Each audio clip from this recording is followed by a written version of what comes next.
उजनी धरणातून पाण्याचे आवर्तन सुरू करून सांगोला विधानसभा मतदारसंघातील बंधारे भरून द्यावेत. आमदार शहाजी बापू पाटील. सोलापूर जिल्ह्याची वरदायिनी म्हणून ओळखल्या जाणाऱ्या उजनी धरण क्षेत्रात मागील आठवडाभरापासून जोरदार पाऊस पडत आहे. या पावसामुळे उजनीत 85% पाणीसाठा उपलब्ध झालाय. त्यामुळे उजनी धरणाच्या मुख्य कालवा, उजवा आणि डावा कालवा यामधून शेतीसाठी पाण्याचे आवर्तन सुरू करून सांगोला विधानसभा मतदारसंघातील पंढरपूर तालुक्यातील पळशी ते शिळवे दरम्यानचे बंधारे तलाव भरून देण्याची मागणी शिवसेनेचे आमदार शहाजी बापू पाटील यांनी केली आहे. सोलापूर जिल्ह्यासाठी वरदान असलेल्या उजनी धरणात सह्याद्री घाटमाथ्यासह भीमा खोऱ्यात पडणाऱ्या जोरदार पावसामुळे पाणीसाठा झपाट्यानं वाढत आहे. धरण आता 100% पाणीसाठ्याच्या दिशेने वाटचाल करू लागले.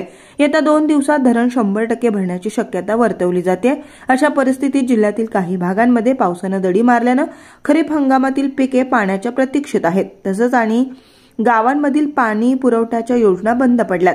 त्यामुळे उजनी धरणाच्या मुख्य कालवा, उजवा आणि डावा कालवा यामधून शेतीसाठी पाण्याचं आवर्तन सुरू करून बंधारे, साठवण तलाव भरून देण्याची मागणी शिवसेनेचे आमदार शहाजी बापू पाटील यांनी केली आहे. उजनी धरणाच्या उजव्या कालव्यातून पाणी सोडून सांगोला विधानसभा मतदारसंघातील पंढरपूर तालुक्यातील पळशी, सुपली, उपरी, भंडीशेगाव, वाडीकुरोली, शिळवे, केसकरवाडी बंधारे भरून द्यावेत. तसेच अनेक गावांमधील पाणीपुरवठा योजना कार्यान्वित करण्यासाठी तलाव, साठवण तलाव भरून देण्याची मागणी शिवसेनेचे आमदार शहाजी बापू पाटील यांनी केली आहे.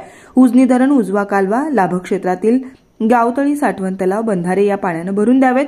भूगर्भातील पाणी वाढले तर त्याचा फायदा जनावरांसह नागरिकांना पिण्याच्या पाण्यासाठी होणार आहे, असं आमदार शहाजी बापू पाटील यांनी सांगितलं.